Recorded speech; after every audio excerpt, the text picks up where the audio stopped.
दुर्घटनामां तारणहार लाकड़ा सोमिलનું કામ કરતો શ્રમિક જે બન્યો હતો। રિયલ હીરો દુર્ઘટનાની જાણ થતાં જ 6 ફૂટ ઊંચી રેલિંગ કૂદ્યા હતા આ લાલાભાઈ। બોટ સીધી કરી અને એક બાળકને બહાર પણ કાઢ્યું હતું। એક બાદ એક 5 બાળકોને આ પ્રકારે બહાર કાઢવામાં આવ્યા।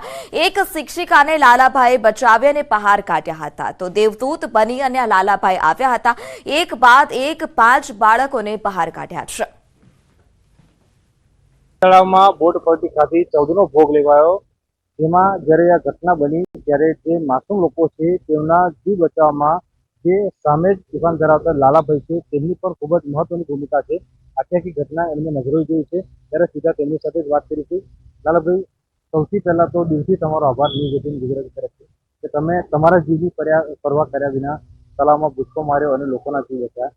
આખી ઘટના જે છે તમે તમારી નજરે જોઈ છે, क्या प्रकार की करुण परिस्थिति थी और तमारी स्थिति क्या प्रकार स्थिति तो समझो ना आवे के टाइम मने तो क्या ख्याल आवतो नतो शू करूं शू ना करूं। मनो स्थिति एवी हती। मैं तो पहला पेलू ये विचार कर्यो के पहला पेलू अंदर क्या छू बोट पलटी मारी थी तो जोयुं तो छोकरा छे तेने बचाववा माटे अमे कूदी पड्या अंदर। मारी जोडे बीजा 2-4 छोकरा हता એટલે બધા કૂદી પડ્યા। આમ મનમાં બી એવું થયું આ શું થઈ ગયું। પહેલા એક છોકરીને નીચેથી હાથ પકડીને ખેંચીને બહાર કાઢ્યું। આમ મને બી આમ થઈ ગયું આંખોમાંથી પાણી બી આવી ગયું। જ્યારે અમે બોટ સીધી કરી તો બી 2-3 છોકરા અંદર ફસાયેલા હતા। एक छोकरी थी एक छोकरो હતો। આજે તૂટી જવાની છે, તૂટી ગયો તો હમણાં તો પૂરેપૂરા તૂટી ગયા એવું જ લાગે ને આપણને તો, કારણ કે છોકરા કોઈ મોટું હોય તો સમજ્યા ભાઈ ચલો એને બચાવ કરીએ, છોકરો શું બચાવ કરે। અમે ખુદ તૂટી ગયા એટલે કે મનમાં તો એવું થતું આ શું થઈ ગયું કે ખોટું થયું છે થયું।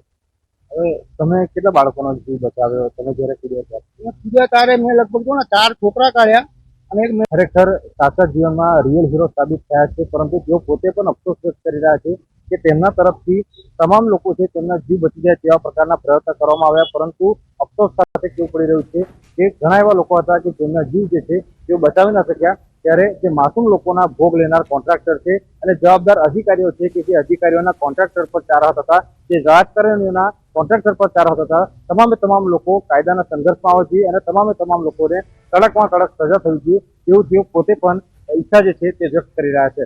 હાર્દિક દીક્ષિત, ન્યૂઝ 18 ગુજરાતી, વડોદરા। તો સમાચારમાં હાલ સમય થયો છે વિરામનો। આપ જોડાયેલા રહો ન્યૂઝ 18 ગુજરાતી સાથે।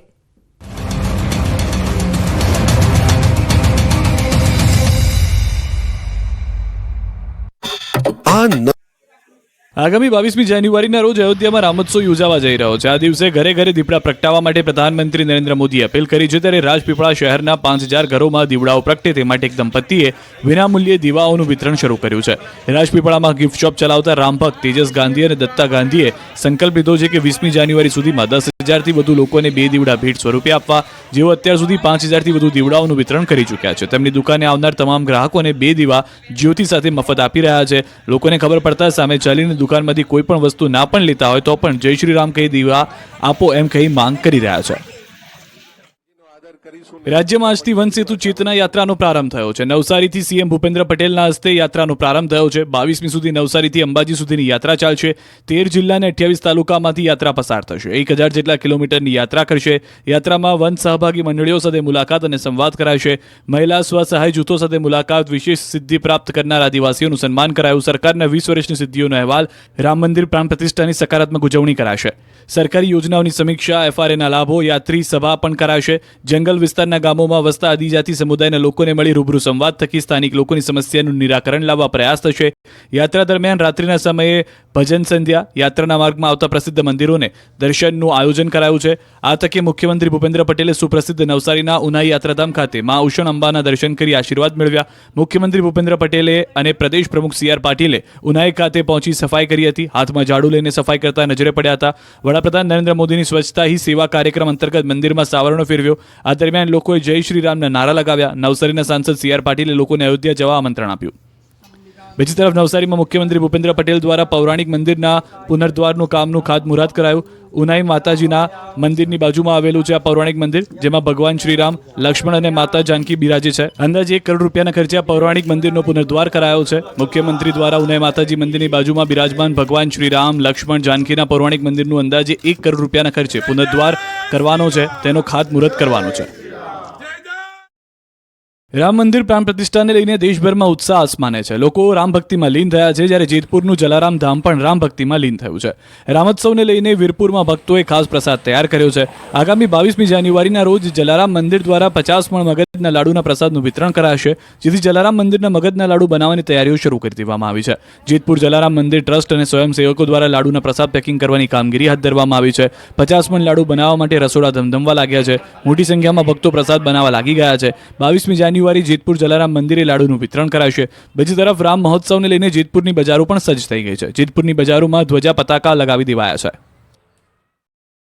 દેશ આખો રામ ભક્તિમાં લીન થયો છે, ત્યારે અમદાવાદની ગાયનેક હોસ્પિટલમાં પણ ભગવાન રામના રંગમાં રંગાઈ ગઈ છે. 22મી જાન્યુઆરીની તૈયારીઓ શરૂ કરી દેવામાં આવી છે. 22મી જાન્યુઆરીએ જ બાળક જન્મે તેવું મોટાભાગની ગર્ભવતી મહિલાઓ ઈચ્છી રહી છે. જે મહિલાઓને 9 મહિના જાન્યુઆરીના એન્ડમાં પૂર્ણ થઈ રહ્યા છે, તે માતાઓ પણ ઈચ્છા છે કે તેનું બાળક 22 જાન્યુઆરીના દિવસે જ જન્મે. આ જ દિવસે નોર્મલ કે સિઝેરિયનથી પોતાના બાળકોનો જન્મ થાય તે માટેનો પ્લાન મહિલાઓ કરી રહી છે, જેને લઈને ગાયનેક હોસ્પિટલમાં વિશેષ તૈયારી કરી દેવામાં આવી છે. 22 જાન્યુઆરીના જે પણ બાળક જન્મ લે તેને પહેરવા માટે વિશેષ કપડાં તૈયાર કરાયા છે, જેમાં ભગવાનનું બાળ સ્વરૂપ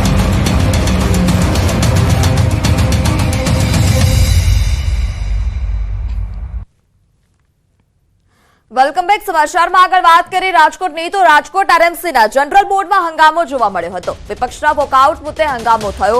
બોર્ડમાં ટાઈમપાસ થતો હોવાનો કોંગ્રેસનો આક્ષેપ છે, તો વિપક્ષના વોકઆઉટ મુદ્દે હંગામો જોવા મળ્યો હતો. રાજકોટ આરએમસીના જનરલ બોર્ડમાં હંગામો, ટાઈમપાસ થતો હોવાના આક્ષેપ સાથે કોંગ્રેસે હંગામો કર્યો. આ વખતે પણ અમને અંધારામાં રાખી અને એ લોકોએ પણ પ્રશ્ન જાહેર કરી નાખ્યા અને અમને કહેવામાં નથી આવ્યું. સમાચારમાં આગળ વાત કરીએ સુરતની, તો સુરતના માંગરોળના પીપોદરા જીઆઈડીસીમાં હંગામો જોવા મળ્યો. કામદારોએ રજાની માંગ સાથે ફેક્ટરી બંધ કરાવી. કંપની બંધ કરાવતા પોલીસ ઘટના સ્થળ પર પહોંચી હતી. પોલીસ આવતા ટોળું વિખેરાયું હતું. મહત્વનું છે કે થોડા સમય પહેલા પણ પીપોદરા વિશ્વકર્મા વિસ્તારમાં કામદારોએ હંગામો કરી પોલીસ પર પથ્થરમારો કર્યો હતો. જોકે ફરી એવી જ સ્થિતિ નિર્માણ ન થાય તે માટે પીપોદરા વિસ્તારમાં પોલીસ કાફલો ગોઠવી દેવાયો.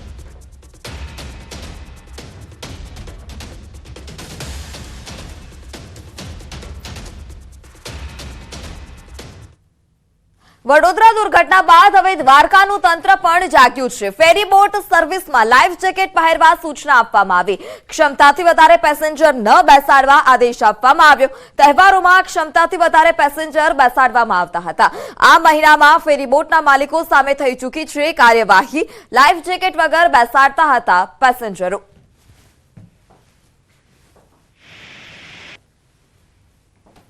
ખબર પડી કે કાલે ત્યાં વડોદરામાં જે દુઃખદ ઘટના થઈ એના પછી અમને અહીંયા કીધું કે તમારે બેટ દ્વારકા જવાનું છે અને હોડી દ્વારા જવાનું છે, એટલે અમને થોડીક બીક લાગી કે શું એટલી બધી કાંઈ સુવિધા હશે કે નહીં હોય, કે અમારા સેફટીની ક્યાંય ધ્યાન રાખશે કે નહીં. અને પછી અહીંયા આવ્યા તો અમને ખબર પડી કે આ પોલીસ છે, પછી લાઈફ બેટ છે, એટલે ઘણી બધી સુવિધા છે. લાઈફ જેકેટ પહેરાવવામાં આવ્યા. પોલીસ તંત્ર ખડે પગે ઊભું હતું. ત્યાંથી રિટર્ન આવ્યા ત્યારે વચ્ચે પણ જે બોટના ડ્રાઈવર હતા એ સતત सूचनाओं આપતા હતા કે लाइफ जैकेट पहरेला રાખજો. सारे पगले लिए हुए हैं. लाइफ जैकेट पहनना अनिवार्य है. लाइफ में कैपेसिटी के हिसाब से ही चलाना है. हमने यात्रियों कोई ज़्यादा भीड़ इकट्ठा ना हो जेटी पर, इसके लिए हमने सेग्रीगेशन किया हुआ है ताकि भीड़ यहाँ पे कम हो, कोई भी अकस्मात की संभावना ना बने, और लाइफ जैकेट पहनाना हमने अनिवार्य किया हुआ है. વડોદરાની દર્દનાક ઘટના બાદ દ્વારકા વહીવટી તંત્ર હરકતમાં આવ્યું છે.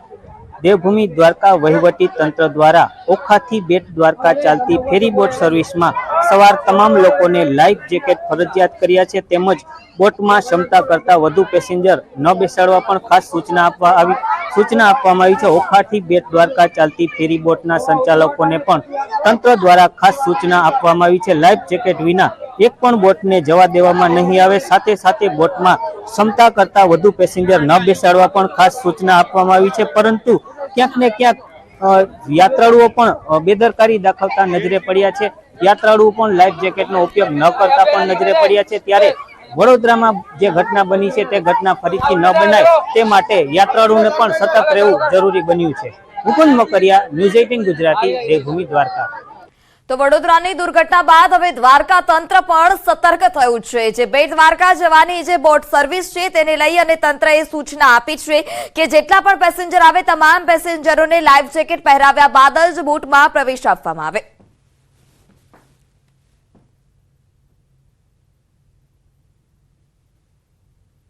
તો સમાચારોમાં અત્યારે બસ આટલું જ. વધુ સમાચાર માટે જોડાયેલા રહો ન્યૂઝ 18 ગુજરાતી સાથે.